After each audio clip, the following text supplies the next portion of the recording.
Vamos a comenzar, vamos a comenzar la última de las ponencias, que no es la última de las actividades, porque nos queda ya la música. Eh, y tenemos una charla, que se titula Una biblioteca para el estudio de China y Japón, y nos acompañan David Mengual y Miriam Díaz. Ambos han sido alumnos míos en dos momentos diferentes. Ambos dos alumnos brillantísimos, con ideas y proyectos y temas que son muy interesantes, porque en esta facultad, bueno, los que llevamos aquí ya más de, iba a decir la verdad, no sé si decir la verdad o la mentira, ¿no? Pero que llevamos aquí un cuarto de siglo y que llegamos aquí en el siglo XX, parece mentira, ¿no? Este tipo de cosas se han cultivado relativamente poco, ¿no? Entonces es muy interesante que lleguen aires frescos y aires nuevos, ¿no? Bueno, os voy a presentar a los compañeros. Miriam Díaz Belizón es graduada en Estudios de Asia Oriental, con mención en China por la Universidad de Sevilla. Durante su etapa de grado realizó una estancia en la Universidad de Estudios Internacionales de Shanghái, donde pudo profundizar en la lengua y la cultura china. Tras finalizar sus estudios, desarrolló su carrera profesional como responsable comercial en distintos sectores, siempre en contactos con fabricantes y clientes chinos, lo que le ha permitido mantener un vínculo constante con el mundo chino más allá del ámbito académico. En 2023 decidió volver a la universidad para cursar el máster en Filosofía y Cultura Moderna, donde obtuvo matrícula de honor por su trabajo final. No solo obtuvo matrícula de honor en su trabajo final, ya os lo digo yo, aunque ella creo que es bastante modesta.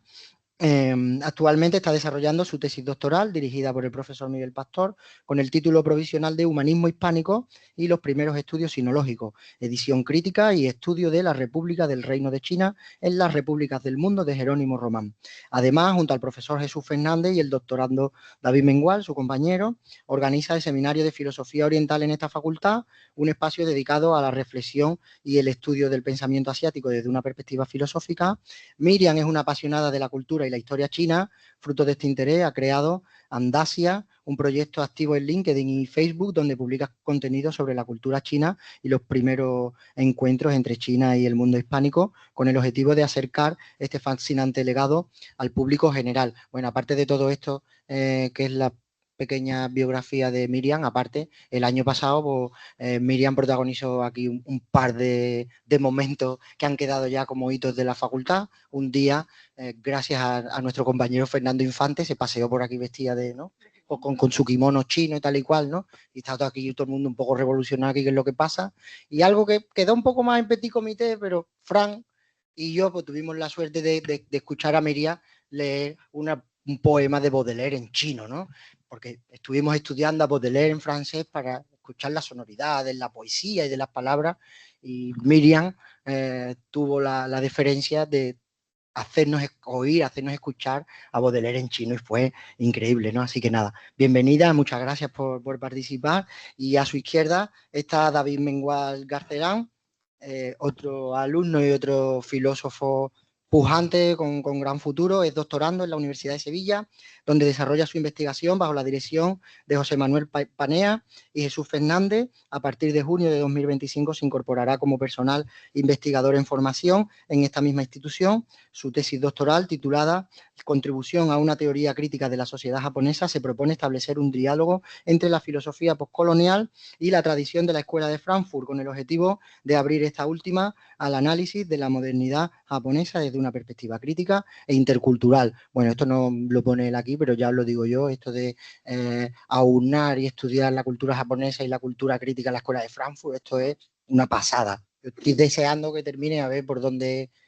sale, porque me parece súper interesante, ¿no? Sus líneas de investigación abarcan la filosofía política, el pensamiento japonés contemporáneo, la filosofía social, la teoría crítica y los estudios sobre interculturalidad, con especial atención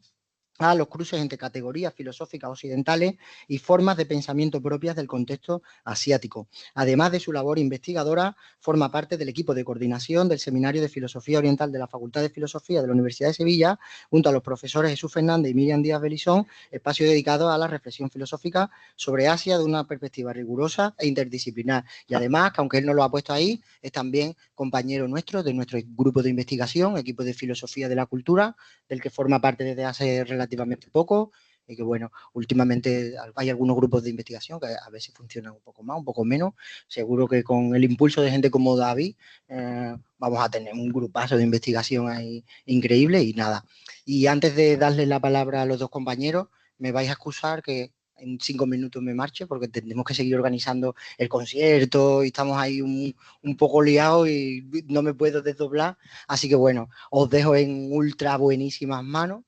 Por favor, después que alguien me cuente cómo ha estado esto y cómo ha ido la cosa. Y nada, enhorabuena a todos los que estáis aquí porque seguro que vais a escuchar dos charlas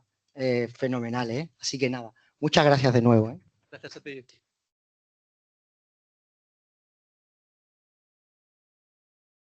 Bueno, pues buenas tardes, muchísimas gracias por estar aquí un viernes por la tarde para esta última actividad, ¿no? De la primera feria del libro filosófico de aquí de esta facultad, ¿no? Pues bueno, sin más preámbulo, pues bueno, vamos a empezar un poquito. Yo, como ha comentado Nolo, pues yo me especializo más en la parte de China, aunque aquí he traído un poco una selección un poquito que tira más hacia China, pero también algunas cositas de Japón. Entonces, pues bueno, nada, eso, una mirada interdisciplinar a más de 500 años de diálogo cultural. Entonces, pues bueno, primeramente, cuando contemplamos una obra como esta, unas bailarinas de la dinastía Tang, pues podemos decir, bueno, y dejarnos llevar por su estética, ¿no? Pues lo podemos ver bonito, podemos ver la elegancia de su movimiento, esos rostros serenos, pero claro, cuando llega un punto, siempre yo, cuando empecé a estudiar la carrera, ¿no? Empecé y decía, bueno, sí, pero ¿qué estamos viendo realmente? O sea, ¿qué estoy viendo realmente cuando yo veo esto? ¿Y estamos realmente entendiendo lo que tenemos delante o simplemente admiramos algo que nos es desconocido, ¿no? Por contextualizar un poquito, bueno, la dinastía Tang fue una dinastía china del siglo VII al X después de Cristo. Fue mucho más que un periodo de esplendor artístico. En general fue un momento de apertura cultural, un momento de diálogo con Asia Central, con China, el florecimiento de las artes, la poesía, la filosofía. Y bueno, estas bailarinas no son solo piezas decorativas, son un reflejo de una sociedad pues sofisticada. Y claro, cuando lo vemos, pues claro, también tenemos que tener en cuenta ese contacto, ¿no? Que tenían otras culturas con China y precisamente también cómo también Occidente, con esos primeros contactos con Asia, ha mantenido pues, bueno, una relación bastante ambivalente, en el sentido de que ha sido siempre como esa mezcla, ¿no? Entre la fascinación y la incomprensión y precisamente, pues bueno, esa reflexión en la que vengo hoy un poco hoy a abriros un poquito de que todo va un poco más allá, ¿no? De que todo no es estética o es arte o es filosofía, ¿no? Sino que hay que mirarlo todo desde un mundo interdisciplinar para entender un poco cuándo son culturas tan lejanas, ¿no? Por así decirlo. Entonces, cuando vemos esto, pues bueno, esto no es solo una pregunta retórica, sino que además, pues bueno, durante siglos Europa pues ha mirado a Asia con una mirada pues parcial, en el sentido de que estaba muchas veces cargada tanto por exotismo como por el orientalismo, ¿no? Y tanto como hemos muchas veces contemplado, pero pocas veces hemos llegado a comprendernos realmente lo que estamos viendo. Y bueno, aquí hoy pues lo que vengo a traeros un poco es a través de cómo estos libros que he traído conmigo pues cumplen una función fundamental, que es ser herramientas que nos permiten tanto traducir como interpretar, como también entrar en diálogo con estas culturas que son tan lejanas, pero que en algunos puntos han estado incluso en contacto pues, con nosotros, ¿no? Con Occidente. Así que nada, vengo hoy, pues eso, no solo a hacer un repaso un poco histórico, más centrado quizás en la parte de lo que yo llevo de tesis, sino también vengo a mostrarle pues una biblioteca un poquito especializada que he ido conformando y que os puede, bueno, abrir puertas, igual que me la ha abierto a mí, a un entendimiento más profundo de China y de Japón, ¿no? Pues si pasamos a continuación, aquí he traído un pequeño mapa de lo que se conoce como el mapa de las rutas de la seda. O sea, se le suele llamar ruta de la seda, pero realmente, como vemos ahí, no solo son rutas, una sola ruta, son varias. Son rutas terrestres, son rutas marítimas y se han ido desarrollando desde la antigüedad, incluso hasta el día de hoy, que está el proyecto de la nueva ruta de la seda, ¿no? Entonces, cuando hablamos de la ruta de la seda, debemos imaginar, pues bueno, eso, una imagen viva, una red viva y compleja, que es más que un simple camino de caravana. China fue sin duda uno de los grandes protagonistas de esta red y además no solo fue un exportador de productos como la seda o la cerámica, sino que también fue receptor de ideas tan importantes de religiones como la filosofía, por ejemplo, budista, sin ir más lejos, ¿no? De hecho, fue precisamente por esta ruta, pues por donde fue el budismo que salió de la India y pasó por el Tíbet, por China, después pasó a Corea y llegó a Japón, ¿no? Entonces, por eso quería traer aquí como punto de inicio, ¿no? Esas rutas de la seda y, en primer lugar, pues bueno, este libro de Louis Williams, que es La ruta de la seda. Esta obra, concretamente, es un libro de 1963, o sea, ya tiene algo de, o sea, tiene unos cuantos añitos, pero creo que es importante porque hace un recorrido esencial por la historia de la Ruta de la Seda, entendida no solo como un camino comercial, sino como una red de intercambios culturales. Y además, cómo se une Asia con Europa. Y un punto curioso que tiene el libro es que empieza por Roma. O sea, este libro empieza, por así decirlo, que Roma, cuando empiezan a llegar esos productos de seda, como incluso llegó a prohibir que los hombres vistieran la seda porque lo veían un poco que no era, por así decirlo, púdico que un hombre fuera con esos tejidos tan vaporosos, por así decirlo. Entonces, pues bueno, ahí empezó el interés por los romanos de decir, bueno, ¿y esto de dónde sale? Porque lo que conocemos llega hasta Asia Central, ¿qué es lo que hay más allá, no? Entonces, pues bueno, abarca un poquito esas misiones tanto romanas hacia Asia, como también misiones que hubo chinas hacia conocer quién era ese imperio romano. Además también, pues bueno, aparte de esto, pues también toca todo lo que es la parte de la Edad Moderna, también llega a analizar todo lo que es la influencia de Persia y su industria textil y cómo esa seda llega a lo que sería al Andaluz. Todo este tipo de cosas aparece en el libro y lo quería traer aquí como un primer punto de análisis para comprender, ¿no?, de que el mundo estaba mucho más globalizado desde hace mucho más tiempo de lo que realmente pensamos. Entonces, pues bueno, es un libro que ayuda a entender cómo la seda fue mucho más que un producto y de lujo y que fue además un vehículo, pues esa ruta de la seda de religiones, tecnologías e incluso estilos de vida. Después, además, pues claro, he querido traer a continuación, o sea, hasta aquí el libro. El segundo libro que he querido traer es El Hilario de Santa Cruz, que es un libro que es bastante, bueno, si a menos que estudies historia, que es este tocho de aquí, este libro es bastante curioso porque estamos hablando de Alonso de Santa Cruz, es un cosmógrafo sevillano del siglo XVI que básicamente hace este es en sí mismo la transcripción de su compendio, pero trae lo que sería a nivel dibujo y a nivel descripción todas las islas que habitaban en el mundo hasta ese momento. Es un libro que se desarrolla entre 1539 y 1560.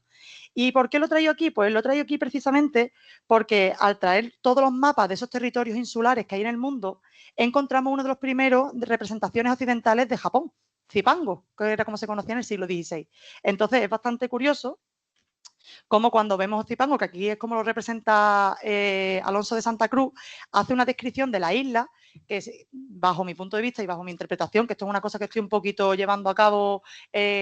investigando, esto no sería la representación de Japón, esto sería una de las islas que conforman el archipiélago japonés. A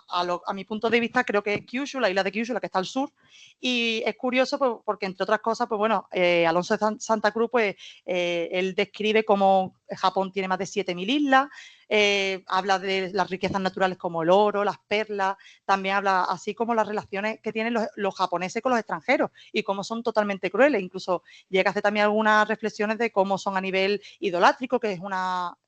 sociedad que por así decirlo, pues que adora a seres con muchos brazos y con muchas cabezas. Lo que estamos viendo es un poquito ese budismo. Asimismo, en cuanto a China, también se puede ver precisamente las islas que conformaban lo que es la desembocadura del río de las Perlas. Y esto es bastante curioso porque, bueno, ahí hace como un batiburrillo del sur de Filipinas, el estuario ese del río de las Perlas, y es bastante curioso porque, claro, estamos en pleno apogeo de los europeos, en este caso Portugal y España, intentando entrar en contacto con China y de establecerse en lo que sería China y tener ese puerto comercial como llegaron a tener al final los portugueses. Al margen de esto, pues quiero continuar con esta segunda parte de estos 500 años de encuentro con China. En este caso, pues también tengo que destacar lo que este libro no es mío de mi colección, pero que es este de Viajes y Crónicas de China en los siglos de oro. Es un libro bastante denso, o sea,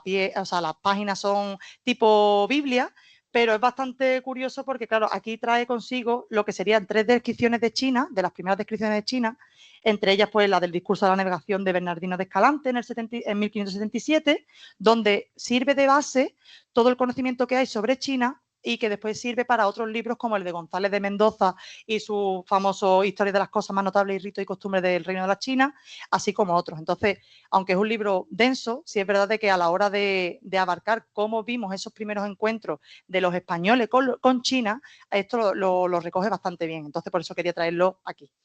Aquí ahora también he querido traer otro libro, que es este de Estudios del Mapa, que no sé si ustedes saben de que en el Archivo de India hay un mapa de 1555, un mapa de China, en el Archivo General de India. Y bueno, es un libro que aquí, a lo que es a nivel España, no se investiga como tal, sino que ahora mismo, a través de la Universidad Tsinghua de Taiwán, hay un profesor que si es de aquí de Sevilla, José Luis Caño Ortigosa, que tiene toda una serie de libros en relación a este mapa y esos primeros encuentros entre españoles y chinos. Entonces, pues es verdad que este libro está aquí en la biblioteca de la Universidad de Sevilla, está en inglés, también hay la versión en español, pero todavía no lo tienen aquí en español. Pero es bastante curioso ver cómo tenemos aquí un mapa de China que está todavía sin investigar. O sea, que está en curso todavía este tipo de investigaciones. Y por último, de este bloque de los 500 años de encuentros con China, quería terminar con el Códice Bosser, llamado así por Charles R. Bolser, que fue uno de los principales, digamos, estudiosos de todo lo que es la materia de Portugal y sus encuentros marítimos en este siglo XVI. Y básicamente, pues es bastante chula la historia en el sentido de que no fue descubierto ni en ninguna biblioteca ni en ningún archivo oficial, sino que él lo compró en una subasta en un anticuario de Manila y lo compró. Y claro, cuando se dio cuenta de lo que contenía, lo que contiene, bueno, este es el mapa del archivo de India, lo que contenía es un manuscrito que está realizado en Manila a finales del siglo XVI, donde tiene una descripción de cada uno de los pueblos que existen en todo el sudeste asiático, que son, por así decirlo, que le pagan tributo a China y los que no. Entonces, hace una descripción etnológica y antropológica de cada uno de esos pueblos, bastante temprana. Y claro, pues aquí en este caso he querido traer las fotografías de bueno, lo que sería la emperatriz, el emperador de China, los Sangley, que eran los comerciantes chinos que vivían en Filipinas, cómo se representa Japón, e incluso también los tártaros, que en este caso después serán lo que se conocerá como los mongoles. Entonces es un libro que es una auténtica maravilla, está ya transcrito al castellano, o sea, para que no tengamos que leerlo o sea, con castellano antiguo de hace 500 años, y es el libro que aparece aquí, el del Códice Bosser, que fue por los 500 años del descubrimiento de Manila. Así que es un libro bastante curioso que habla también de la cosmovisión, de la cosmología de todos estos países del sudeste asiático, que algunas veces también en los estudios de Asia Oriental, como se centra en China, Japón y Corea, que ya tenemos, si queremos ahondar en este tipo de cuestiones, pues la verdad que es bastante curioso poder echarle un vistazo y demás, y cómo todos ellos se convergían, claro, era el mismo punto de encuentro. Filipinas era un punto de encuentro comercial, al fin y al cabo, con el resto de países y reinos que había a su alrededor. A continuación, pues claro, lo último es reflexionar un poco, ¿no?, sobre esa China y esa primera globalización, que ahora hablamos de esos términos siempre de la globalización como algo muy moderno, algo del siglo XXI, y no. O sea, realmente esa primera globalización, tal y como comentan en este libro de Denis Hoflein y Arturo Giraldez, la globalización empieza gracias a China, en el sentido de que la demanda de plata, la demanda de plata americana que los españoles traían a China fue el inicio de ese comercio mundial y de esa primera globalización. Entonces, es un punto que hay que tener en cuenta y que es bastante curioso cómo ya en el siglo XVI encontramos toda una red de comercio y de conexiones marítimas para que China tuviera su abastecimiento de plata porque no le interesaba ningún otro producto. Al fin y al cabo, los chinos eran autosuficientes, no necesitaban nada excepto la plata, que por eso después hubo una serie de crisis y problemas, pero bueno, al fin y al cabo ahí es donde encontramos ese inicio de la globalización. Y ya trayendo algo más contemporáneo, he querido traer este libro de Julio Ceballos, que es de prácticamente hace 2 meses, en el que se titula, pues bueno, El calibrador de estrellas, aprendizajes chinos para Occidente en el siglo XXI, que David me acompañó a la presentación del libro. Y justamente, pues él lo que hace es que es un consultor de empresa que ha vivido 25 años en China, y tras vivir allí 25 años en China, pues piensa que hay muchas cosas que Occidente todavía tiene que aprender de China. Entonces, entre otras cosas, pues él destaca que la educación y la potenciación que tiene China hacia la cultura y la educación, aquí en Occidente todavía tenemos bastante que aprender de ellos. Entonces, pues bueno, es un libro que yo he querido también aquí traer y reseñar porque, al fin y al cabo, es lo que él dice, ¿no?, de que China, o sea, que nosotros en Occidente corremos, pero China sabe hacia dónde mira. Entonces, la educación es uno de los pilares que ellos tienen para su crecimiento económico y como país, y que creo que aquí en Occidente pues nos estamos un poquito yendo hacia otros sitios, pero bueno, eso solo como reflexión. Aparte de esto, pues la siguiente parte, yo he querido traer o sea, he querido hacer un poquito un camino hacia la estética, ¿no?, también hacia lo que es el arte, porque también es una cosa que también pues me interesa mucho y al fin y al cabo, pues, o sea, las cosas que estudio de relación con el kimono, con los tejidos y demás, pues claro, al fin y al cabo, pues me gusta informarme y saber un poco más allá, ¿no? Entonces, pues este intercambio, como comentaba, pues no es solo económico ni diplomático, sino que en estas rutas pues también llegaron símbolos, objetos que muchas veces contemplamos en esos museos, pero que realmente pues están ahí puestos. Y aquí en concreto, sin ir más lejos, en el Alcázar de Sevilla hay una colección fabulosa de abanicos que ponen que son orientales, que en su mayoría son chinos y no están ni catalogados ni bien puestos. Muchos de ellos ponen abanico japonés y eso no es japonés, es chino por las técnicas, por los dibujos que aparecen y demás. Y es una pena, ¿no? Entonces, pues este bloque lo quiero empezar, pues bueno, con 3 fotografías que he hecho yo en estos años. He visitado bastantes museos que tenían arte oriental y algunos en concreto que son específicamente de arte oriental, como el Museo Guimet de París. Y bueno, pues aquí lo que vemos precisamente es eso, ¿no? Una guanyin en porcelana, que está magníficamente hecha. Después también esa estampa en ukiyo-e de Hasui Kawase, que claro, todo esto, aquí cuando vamos a analizarlo, lo que vemos realmente es que en esta estampa vemos un templo cubierto por la nieve, que predomina la nieve lo que es la escena y que es mucho más que una representación paisajística. Lo que estamos viendo en cuanto a estética japonesa es que el paisaje no es un mero fondo, sino que es un reflejo del estado anímico y de cómo pues, precisamente la visión japonesa de lo efímero, lo transitorio, y cómo todo eso está influido al fin y al cabo por el budismo, esos espacios, ese blanco, ese vacío, ¿no? Entonces, aunque es y que incluso yo cuando lo vi en persona esto, pues a mí me transmitía incluso hasta el frío. O sea, llegué a tener esto puesto en el fondo de pantalla del móvil en verano y digo, sí, es que siento frío viendo esto en el fondo de pantalla, ¿no? Y bueno, por último también pues he traído una silla imperial que ahí no se ve mucho,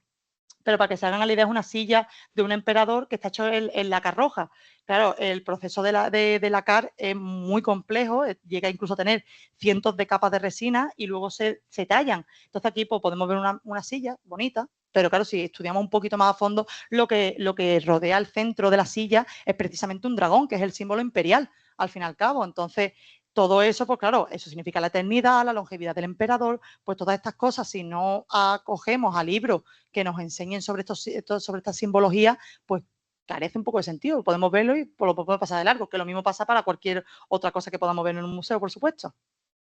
Entonces, pues ya entrando en esa estética y filosofía oriental, he querido traer un libro que es de mi primer año de carrera, que es este de aquí, Ensayos sobre budismo y estética de Japón, del padre Fernando García Gutiérrez,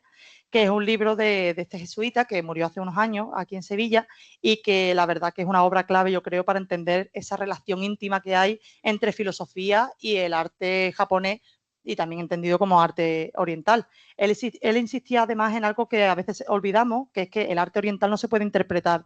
y ni comprender sin su base filosófica. Entonces él como jesuita, pues la verdad que montó incluso, bueno, sigue estando aquí en la Academia de Bellas Artes, en la casa de los Pinelos, está esa sala de arte oriental que por lo que me han comentado se puede visitar. Yo la visité en el 2016, tengo que volver y claro, es sorprendente la cantidad de objetos que él reunió allí y cómo, pues bueno, como él con sus libros, pues la verdad que intentaba hacer esa transmisión, ¿no? Del conocimiento, de lo que él aprendió en esos más de 50 años viviendo en Japón,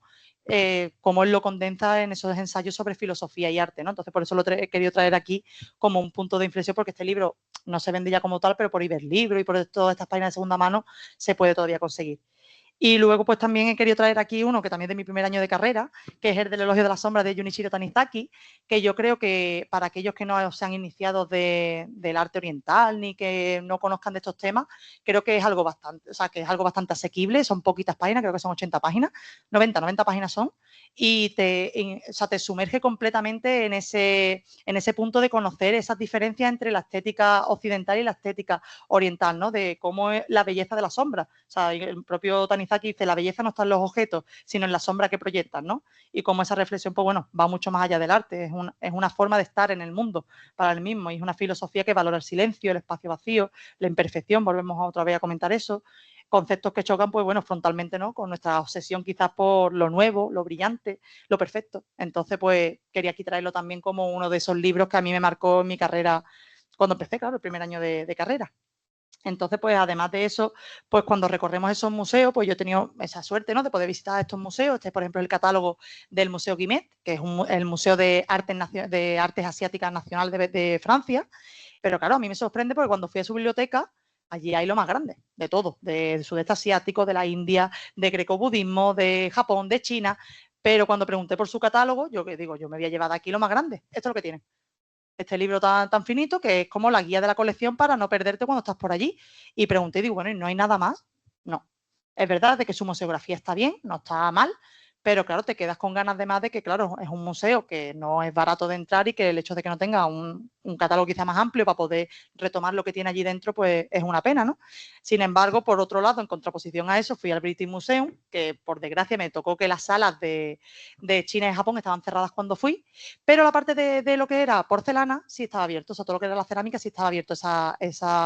parte. Y además, pues bueno, este en concreto lo compré en una tienda de segunda mano, cerca del British Museum, que era de una exposición que hicieron en el 96 sobre los bronces chinos. O sea, pueden ver ustedes el canto que tiene este libro y cómo los estudios que hay aquí contenidos de las piezas que tiene el British Museum sobre el bronce y las primeras dinastías chinas es absolutamente maravilloso. Entonces, claro, no sé exactamente cómo estaría museográficamente esa exposición, pero sin lugar a dudas, las cosas que hace el British Museum en cuanto a arte oriental y demás, pues en este caso, si algún día van, les animo a que puedan adquirir este tipo de cosas porque la verdad es que amplía mucho los conocimientos y sobre todo si hay algún tema específico, como yo, por ejemplo, el de la ruta de la seda, que también quise comprar el libro de eso, lo que pasa es que estaba agotado el día que fui, pero bueno, en general, pues eso, animarles un poco, ¿no? A que los museos son puntos donde quizás se pueden aprender y se puede, pues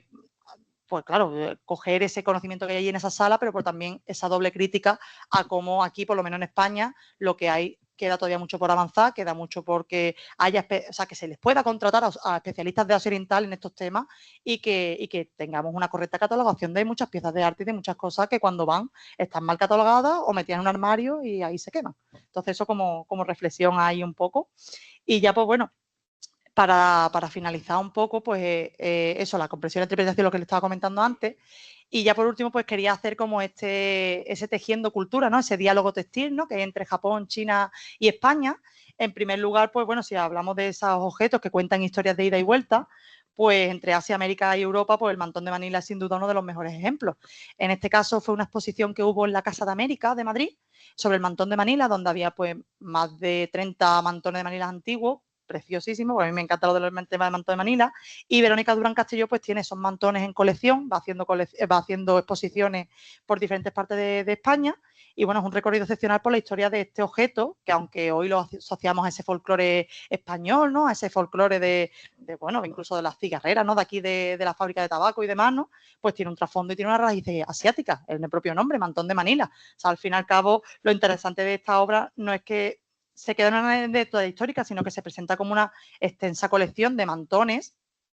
en los que, bueno, y de cajas de mantones, donde pues bueno, pues va comentando lo que son también el tema de los símbolos. Aquí, por ejemplo, esto es un mantón de Manila de Sevilla, con la giralda, con el penitente y todo. Entonces, pues un libro que es bastante curioso. Este sí se sigue vendiendo todavía en su página web de Silk Road. Y claro, también tiene la parte histórica donde habla de esa simbología, de donde habla de qué significa el ave fénix, qué significa los inmortales. Entonces aquí he traído un detalle de un mantón que yo fotografié, que se ve un abanico con los 8 inmortales, que bueno, la longevidad y cuenta ahí su historia de más. Entonces en este libro pues te comenta qué es lo que eso significaba, porque claro, cuando una señora de aquí del siglo XIX o XX se pone esto, pues claro, queda monísimo y muy oriental y muy exótico, pero esto realmente qué significa. Pues este tipo de libros, pues la verdad que aumentan mucho, ¿no? Ese conocimiento a la hora de ver de saber lo que estamos viendo, ¿no? Y ya por último, pues el último libro que también he traído, que en este caso sí es de una autora japonesa, este de aquí, que es Kimono Design, de Keiko Nitanai, que si bien el mantón de Manila es un ejemplo de cómo Asia influyó en Europa, el kimono en sí mismo es una expresión más pura de la estética japonesa aplicada al textil. El libro, además, no es solo un catálogo de kimonos, sino que es una guía diferenciado por estaciones, o sea, lo tiene por primavera, verano, otoño e invierno. Y precisamente, pues claro, es curioso que esto lo haga así porque vestir el kimono no es una elección arbitraria, tú no te pones lo que tú quieres, sino que tú dependes bueno, de que el diseño que tú te pones con el kimono pues vaya a conjunto con la situación, la estación, el motivo que te quieras poner floral, todo tiene significado. Entonces, pues es bastante curioso, pues como el libro pues va contando cada uno de ellos con su nombre en japonés para después también poderlo también buscar y qué es lo que representa, ¿no? En simbología japonesa. Entonces, pues esto puede parecer que se puede quedar en lo textil, pero cuando vemos tanto, pues bueno, pues grabados, pues vemos también pinturas o vemos pues, pergaminos y demás, cuando veamos pues un fénix, una peonia, yo qué sé, una lila, una hidragea, pues que sepamos que eso realmente qué significado tiene por detrás, ¿no? Entonces, sin ir más lejos, pues eso es un libro que demuestra que el kimono no es simplemente una prenda tradicional, sino que es una obra de arte portátil y que además está viva y que sigue y cada vez tiene más adeptos incluso fuera de Japón por la parte occidental, y que lo que veo bastante bonito siempre, claro, desde el respeto y desde que no sea una apropiación cultural, ¿no? Así que nada, básicamente eso. Para terminar, pues bueno, comentarles que yo creo que la conclusión a todo esto, a este coloquio, ¿no? Un poco, que después también les quiero escuchar un poco, ¿no? Es esa interdisciplinaridad. O sea, la clave para comprender las orientales, al fin y al cabo, pues obviamente centrarnos en aquellas claves que nos gusten más o nos apasionen más, ¿no? Pero que hay que entenderlo desde diferentes puntos, hay que llevarlo desde muchas visiones para entender ese conjunto más o menos holísticamente. Entonces, pues básicamente es eso. Y nada, pues por último, pues nada, creo que lo vamos a dejar para el final. Voy a dejar a David que haga y después hacemos esas preguntas y reflexiones. Y nada, que muchísimas gracias y que por escucharme y por estar aquí hoy esta tarde.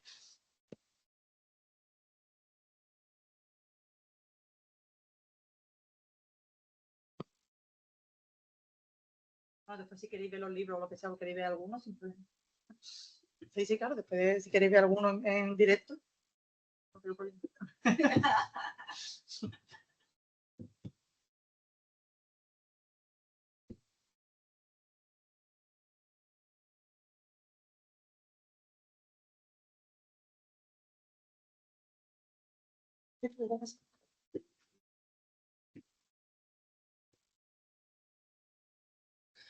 Pues se escucha bien. Pues en primer lugar quería darle la enhorabuena a Miriam, creo que ha dado una panorámica buenísima sobre los estudios de China y es interesante cómo comparto precisamente para arrancar mi ponencia la conclusión de su presentación, que es precisamente la necesidad de un enfoque interdisciplinar para captar en toda su complejidad y con todos sus matices lo que implica el estudio de Asia Oriental o, en el caso en el que del que voy a hablar yo, el estudio de Japón. Siempre puede haber algún académico, alguien que esté empezando que le interese más a lo mejor un aspecto de su cultura, la arquitectura, o se interesa más por la historia de un periodo concreto. Sin embargo, yo creo que es interesante ver cómo se entrecruzan unos aspectos de la sociedad con otros, porque ponías el ejemplo, Miriam, de la obra de Tanizaki, del Elogio de la Sombra, un libro que no he incluido aquí, pero que te agradezco que menciones. Es una obra que, como bien dices, trata la estética japonesa y es una muy buena introducción para ese mundo de la cultura, de esas distintas facetas y maneras de entender la estética en Asia Oriental, pero también es un recurso muy interesante para comprender la modernización en Japón, porque es una obra que comienza tratando cómo la adopción de diferentes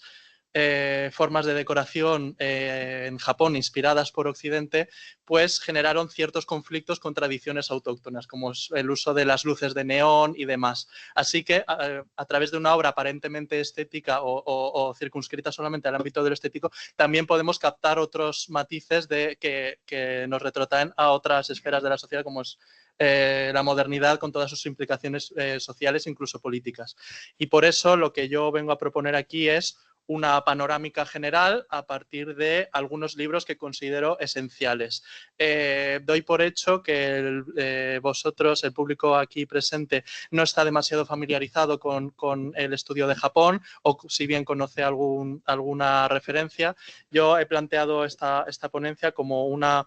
recomendación de algunos libros que muestran distintas caras de la sociedad japonesa, desde su historia, la sociedad, la religión, etcétera. Y aunque voy a incluir algunas referencias que muchas veces son incluso hasta obvias dentro de esta clase de recomendaciones, sí que he intentado incluir otros libros que son un poco menos conocidos, pero igualmente interesantes. Y ya ha mencionado Nolo en la presentación cuáles son mis intereses y mis inquietudes académicas. Evidentemente eso ha supuesto un filtro o ha orientado un poco esta selección que hago, pero he intentado primar sobre todo el interés que pueda suscitar a alguien que no conozca mucho de Japón y hacer un énfasis precisamente en esas interrelaciones entre una esfera de la sociedad y otras. Para empezar, he escogido un libro que suele ser muy típico y suele ser el primero que se lee para entrar a profundizar en el mundo japonés, que es precisamente el que yo leí en primer lugar, en primero de carrera, que ya para orientar un poco esas inquietudes y esos intereses por el estudio de Japón, que es El crisantemo y la espada de Ruth Benedict. Seguramente a algunos de vosotros os sonará. Es una obra escrita en 1945 en el contexto de la Segunda Guerra Mundial. Benedict es una antropóloga cultural financiada por el gobierno de Estados Unidos y este estudio, que ha sentado las bases para la comprensión de las formas de interacción y de la sociedad japonesa, pues se circunscribe precisamente a este ámbito, a la necesidad de comprender al enemigo del Pacífico, que es como aparece descrito en el libro, para luchar de manera más efectiva contra él y a la hora de imponer una ocupación militar, como acabó llevando a cabo Estados Unidos a partir de 1945 y en las décadas posteriores, pues saber cómo adaptar esas influencias occidentales estadounidenses a la sociedad vigente. Sin embargo, no es un libro que recomiende demasiado porque contiene una gran cantidad de prejuicios orientalistas al dar por hecho, en primer lugar, que Ruth Benedict no llegó a pisar suelo japonés a la hora de elaborar este estudio. Sus reflexiones se basan en entrevistas a población japonesa residente en Estados Unidos y, por otro lado, las categorías que emplea para estudiar las formas de interacción intersubjetiva en Japón, como son la vergüenza o la culpa, tienen un gran sesgo valorativo que me parece muy problemático a la hora de llevar a cabo una representación fidedigna y consistente de una realidad social. Así que para el estudio de Japón, recomiendo en primer lugar comenzar con la obra de Edward Said, Orientalismo, que aunque no trata específicamente de Japón ni de Asia Oriental, es una obra del año 1978 que abarca toda una tradición de estudios orientales centradas en Oriente Próximo y el autor de origen palestino señala cómo estos estudios han sido una forma de imposición de prejuicios occidentales a la hora de representar al otro, que tiene una gran carga política, siempre como forma de dominación y exclusión, y lo que hace Edward Said es reivindicar una forma de representación que tenga en cuenta la comunidad de estudiar y que no sea simplemente una válvula de escape de prejuicios y de imposiciones que no respeten y no tengan en cuenta al otro que se está estudiando. Por eso yo creo que Orientalismo de Edward Said puede facilitar una lectura crítica de toda la bibliografía que vamos a ver a continuación. Una buena alternativa, en mi opinión, a El crisantemo y la espada de Ruth Benedict es una obra de Chien Akane de los años 70, Japanese Society. Por desgracia no está traducida al español y es algo que llama mucho la atención porque la obra de Ruth Benedict, a pesar de haber sido muy criticada por gran cantidad de corrientes académicas, sigue publicándose y sigue siendo de referencia incluso 80 años después de su publicación. Pienso que esta obra tiene un enfoque mucho más neutro y más propicio a una comprensión cercana de la realidad japonesa. Para hacer un breve resumen, Chien Akane es también antropóloga cultural, como Ruth Benedict, y comprende la sociedad japonesa como una regida por dos principios fundamentales a la hora de entender las interacciones sociales, que son los principios de antigüedad y pertenencia a grupos. Afirma que, contrariamente a muchas sociedades europeas en las que el reconocimiento y el estatus se basan en el mérito individual, en Japón el estatus se mide por el tiempo que una persona lleva formando parte del mismo grupo, entendiéndose por grupo tanto una clase de un instituto, de una universidad o como una empresa. De esta manera, lo que definiría al individuo no sería tanto sus logros a nivel individual, sino el grupo, la empresa, la clase, la universidad a la que pertenece. Y de esta manera se explica el gran valor que se le otorga a las personas de avanzada edad, porque precisamente son las personas que llevan formando parte de un mismo grupo mucho tiempo las que acaban teniendo un estatus mayor. Y de esta manera se comprende, por ejemplo, a modo de anécdota, que los primeros ministros de Japón siempre hayan tenido una edad muy avanzada, incluso el primer ministro actual, Kishi, que se presentó a la sociedad como la opción, el candidato joven, superaba los 50 años de edad. Es un hecho muy llamativo de la sociedad japonesa y que en este libro aparece, en mi opinión, muy bien explicado. Sin embargo, para ser también crítico con esta obra, hay que tener en cuenta que se centra en un momento de la sociedad japonesa de pleno apogeo económico, después de la superación del trauma de la posguerra, y hay muchas categorías que se enmarcan dentro de este contexto de pujanza económica. Y sí que es verdad que en estas últimas décadas, desde que se escribió este libro, ha habido una serie de transformaciones y crisis económicas y sociales y una mayor tendencia al individualismo, por lo que Japanese Society es un libro que debe ser complementado con bibliografía más actual. Para continuar, es necesario un estudio, una referencia rigurosa en lo que respecta a la historia de Japón para tener una buena visión de conjunto, tener claras las distintas etapas de la historia de Japón, desde la fundación del Estado japonés por el príncipe Shotoku, a los distintos gobiernos samuráis, la etapa imperialista de finales del siglo XIX, principios del XX, y es verdad que hay una gran cantidad de referencias. Podríamos dedicar una ponencia nada más de hablar de libros sobre historia de Japón, pero yo he traído aquí uno que creo que puede ser una buena guía a la hora de establecer una primera panorámica. Es Japón en su historia, de los primeros pobladores a la era Reiwa, a la actualidad, de los autores Andrés Pérez Roibó y Gonzalo Sanemeterio Cabañes, de la editorial Satori, una editorial que también recomiendo mucho, especializada en cultura, historia, sociedad japonesa. Y este libro, es una especie de libro de texto ilustrado que abarca de una manera amena, pero también rigurosa, todas las etapas de Japón desde su prehistoria hasta la actualidad. Así que es una muy buena guía a partir de la cual luego ya especializarse en el periodo concreto que a cada uno le interese. En mi caso, debido a mis investigaciones, sobre todo mientras llevé a cabo el máster de Filosofía y Cultura Moderna, me interesó especialmente la historia de los samuráis, pero no creo que recomendar un libro sobre historia samurái obedezca solamente a este interés particular, sino que opino que conocer esta realidad, la de los distintos gobiernos guerreros y la impronta que dejó en Japón, es fundamental para tener una visión consistente de la sociedad japonesa.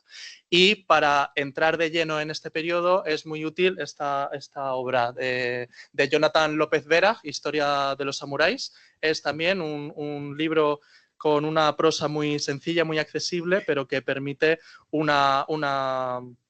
primera toma de contacto con estos gobiernos samuráis, este periodo que empieza en el año 1185 y culmina a mediados del siglo XIX. Y, como digo, supuso un gran impacto, ciertos patrones culturales, sociales, históricos, que siguen vigentes a día de hoy. Y por eso es un libro que no dejo de recomendar. Por otra parte, para seguir ahondando en la realidad samurái, pero desde un enfoque sociológico, quería nombrar también La domesticación del samurái, de la socióloga Eiko Ikegami, una obra de los 90, y he de reconocer que ahora mismo mis investigaciones no serían nada sin este libro, ya que ha sido de gran ayuda y se centra sobre todo en el impacto que tuvo la cultura del honor samurái, cómo fue modificándose al sucederse los distintos gobiernos guerreros y el impacto que tuvo esa cultura samurái en la elaboración de patrones sociales y culturales que perviven a día de hoy. Y la gran tesis de la autora consiste en lanzar un concepto que explicaría las formas de interacción sociales de Japón, también en la actualidad, que es el de individualismo honorífico. Normalmente se entiende el honor como una categoría que prima el reconocimiento externo sobre las pretensiones individuales, que primaría cómo se es visto a ojos de la sociedad, a ojos de los superiores, de los miembros de un clan, etcétera. pero Eiko Ikegami, en un afán por tender puentes entre distintas tradiciones sociológicas de todo el mundo, muestra cómo la cultura del honor samurái contiene también la posibilidad de afirmar el individuo dentro de ese contexto japonés. De manera que tanto las pretensiones individuales, lo que cada uno quiere hacer y quiere llevar a cabo por iniciativa particular, puede llegar a ser armonizado con las expectativas que la sociedad impone a uno por el lugar que ocupa, por esos grupos a los que pertenece, por volver a los conceptos que he lanzado antes. De manera que la categoría de individualismo honorífico me parece muy, muy interesante y que rompe con muchos de los prejuicios que se tienen de la sociedad japonesa como una sociedad eminentemente colectivista en la que se anula el individuo y demás. De manera que permite señalar muchas complejidades muy poco tenidas en cuenta. Ya para terminar este interés por la cultura samurái, existe una gran cantidad de bibliografía que compendia los distintos valores de la ética samurái, basada sobre todo en la lealtad, en el honor, en ese sentido de la muerte, del valor. Y una de las obras fundamentales a este respecto es Bushido, de Inazo Nitobe, que fue escrito en el año 1899. Y eso es un hecho que siempre me gusta destacar. Ya he hecho alguna ponencia al respecto. Y es que este libro se redactó en inglés en un momento en el que la sociedad japonesa ya no existía el samurái como clase social, sino que Japón se encontraba en un proceso de modernización y de occidentalización. Y precisamente si traigo a colación este libro no es tanto para comprender la realidad de la ética samurái, que en parte sí que lo permite, sino para comprender precisamente el Japón moderno, cómo esta línea ideológica demarcada por el nuevo Estado moderno defendía una afirmación nacionalista de las propias tradiciones autóctonas, como es la figura del samurái, pero siempre necesitado de un reconocimiento externo, occidental, por esa necesidad de Japón de convertirse en una potencia mundial capaz de competir con otros países occidentales que en este momento estaban llevando a cabo políticas de expansión colonial en todo el territorio asiático. De manera que es una obra muy, muy bien redactada, muy bien escrita, que nos ilumina no solo de esta tradición de más de 7 siglos de antigüedad en Japón, sino que dice mucho del Japón moderno y de sus derivas de finales del siglo XIX y principios del XX. Existen muchos más códices de ética samurái, sobre todo del periodo Tokugawa, entre 1633 y 1868, pero como digo, no quiero detenerme más en este aspecto y si existe interés, pues siempre puedo llevar a cabo otra ponencia al respecto. Pero es un mundo que no se acaba. Hace 2 semanas estuve más de 1 hora hablando de este libro en el seminario de pensamiento griego e interculturalidad, así que no me voy a detener demasiado en esta obra, ya que hay reconozco muchas caras que estuvieron presentes en ese momento, pero es un libro que quería mencionar aquí también, que son los estudios sobre la historia intelectual del Japón Tokugawa del filósofo político Masao Maruyama, considerado el filósofo japonés más importante del periodo de posguerra. Es muy interesante también, volviendo a la idea de la modernización de Japón, cómo este autor concibe ciertas líneas de pensamiento que darían lugar a la aparición de una filosofía política moderna en Japón, precisamente en el periodo previo a la apertura de Japón a Occidente y a la occidentalización, etc. Masao Maruyama se centra precisamente en el periodo Tokugawa, ese periodo previo en el que Japón estaba cerrado al exterior, un hermetismo que siempre es bastante exagerado, y investiga cómo en la figura de Ogyu Sorai dentro de la tradición del confucianismo ya existen ciertos hitos que orientarían el pensamiento japonés a la adopción de ideas modernas como son la autonomía o la lógica de la invención, que es lo que dice Masao Maruyama, como esa crítica a una metafísica basada en conceptos naturales y cómo es el ser humano y su realidad histórica y política concreta la que va ganando camino al margen de esa filosofía metafísica de la naturaleza. En términos de Max Weber, que cita Masao Maruyama, es un proceso de racionalización de las imágenes del mundo. Y es muy interesante ver cómo, gracias a este autor, podemos superar un poco esa perspectiva de que en Japón solo hubo un pensamiento moderno en la medida en la que se inspiró en la filosofía occidental, como en esta etapa previa hay gran cantidad de líneas que apuntan a la modernidad. También por proseguir con el concepto de modernidad en Japón desde un punto de vista diferente y centrado en un periodo histórico más reciente, está la obra del historiador Ferran de Vargas, Izquierda y Revolución, un estudio de la historia política del Japón de posguerra, que se centra precisamente en un periodo histórico que no suele ser muy tenido en cuenta, que es la perspectiva de los movimientos sociales que surgieron en respuesta a la ocupación militar de Estados Unidos a partir del año 1945 y que daría lugar a un gran número de protestas por parte de trabajadores y sobre todo del estudiantado contra las reformas impuestas por el régimen estadounidense y plantea los distintos debates que surgió entre el Partido Liberal japonés, la rehabilitación de distintas figuras del periodo fascista de Japón, luego la ortodoxia del Partido Comunista japonés en la órbita de la Guerra Fría y siguiendo los juegos de la Unión Soviética y la emergencia de una nueva izquierda japonesa que aglutinaría ese clima de malestar hacia los distintos tratados de colaboración militares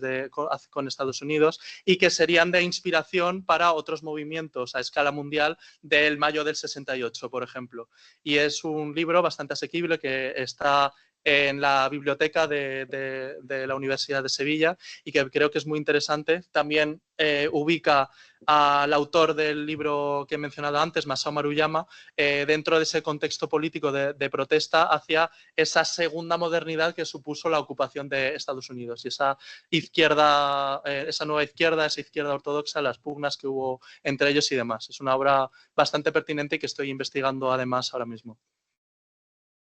He mencionado de pasada con Masao Maruyama la vigencia del pensamiento confuciano, que se remonta a esa tradición china, que se remonta a la figura de Confucio hacia el siglo V a.C. El confucianismo es una de los tres idearios más importantes que se suelen subrayar de Japón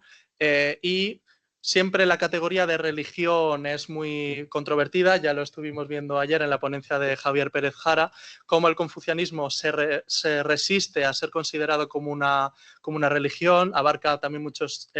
aspectos del códigos de conducta éticas, de rituales políticos, etc. Y este libro del historiador Kiri Paramore, que por desgracia no está traducido al español, Japanese Confucianism, es una muy buena guía de ver cómo este pensamiento ha ido evolucionando desde que fue introducido en Japón en el siglo IV y cómo fue adaptándose a los distintos contextos, a las distintas necesidades políticas, espirituales y demás, dando forma de alguna manera a importantes facetas de la sociedad japonesa, como digo, desde el siglo IV hasta la actualidad. Y especialmente en el periodo Tokugawa, que es en el que tuvo una mayor vigencia el pensamiento confuciano. Y esta es una muy buena obra de referencia que ilustra muy bien estas facetas múltiples de esta filosofía. Como digo, el confucianismo es uno de los tres idearios más importantes. El segundo es, como no, el budismo. Existe muchísimas referencias al respecto, pero he querido destacar la obra del filósofo japonés asociado a la escuela de Kioto, Daisetsu Suzuki, que se llama El Zen y la cultura japonesa, y que ilustra muy bien cómo los valores espirituales, con implicaciones, por supuesto, éticas y demás, tienen grandes implicaciones en distintos aspectos de la cultura japonesa, como son los valores guerreros del samurái o rituales como el ritual del té, etc. Y sí es cierto que se suele decir que el budismo zen que presenta Suzuki es muy particular, creo que es una buena vía de entrada para conocer Japón desde esa perspectiva particular, desde la perspectiva del budismo. Y la tercera pata que no puede faltar es el estudio del sintoísmo. He querido destacar la lectura del Kojiki, uno de los primeros textos que se conservan de Japón y que suele ser considerado como la obra de referencia del culto shintoísta, pero es verdad que ha tenido un gran impacto a gran escala dentro de la sociedad japonesa a lo largo de la historia, recuperándose de nuevo en el siglo XIX, a final del periodo Tokugawa, reivindicado por esa escuela de estudios nacionales y demás, y que no solo constituye un relato mítico del origen de Japón y de las diferentes deidades que pueblan Japón desde la perspectiva del sintoísmo, sino que también entremezcla lecturas históricas e incluso políticas de la rama del linaje imperial japonés. Así que es una muy buena obra de referencia que además cuenta con una edición muy cuidada por parte de la editorial Trota. Y como he señalado la importancia también de la cultura para comprender los estudios japoneses a gran escala, he querido destacar también la obra del estudioso, del experto en estudios japoneses Ivan Morris, de La nobleza del fracaso. Es un libro que analiza la figura del héroe trágico en Japón, no solo en la literatura, sino también a partir de las diferentes leyendas de personajes históricos, como guerreros de la talla de Minamoto no Yoshitsune del siglo XII, pasando por distintos líderes del periodo Tokugawa, hasta hacer un análisis muy interesante de la figura del piloto kamikaze. Y es una especie de adaptación de la figura del héroe de las mil caras de Joseph Campbell a la cultura japonesa. Y precisamente la tesis del libro es que, contrariamente a muchas culturas europeas literarias, etcétera, en la que se valora al héroe por sus logros, por sus virtudes y sus victorias, en Japón existe cierta orientación a alabar al héroe que muestra una gran determinación incluso cuando está defendiendo una causa perdida. Y es precisamente el héroe que es derrotado de manera estrepitosa la que genera cierta fascinación dentro de la cultura japonesa. Y de manera que es un libro que permite ahondar en esta cuestión y que también, como no, resulta una lectura muy interesante para comprender la historia, la sociedad japonesa en distintas etapas. Ya para terminar, quería destacar que no solamente la bibliografía académica es interesante para los estudios japoneses, también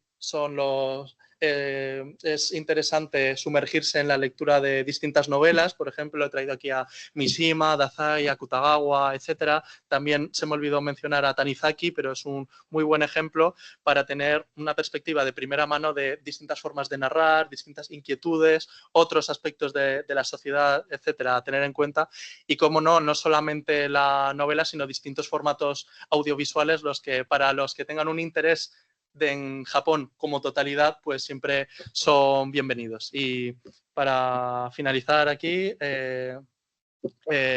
no tengo nada más que añadir. Si tenéis alguna pregunta, ahora nos encargaremos de responderlas. Muchísimas gracias.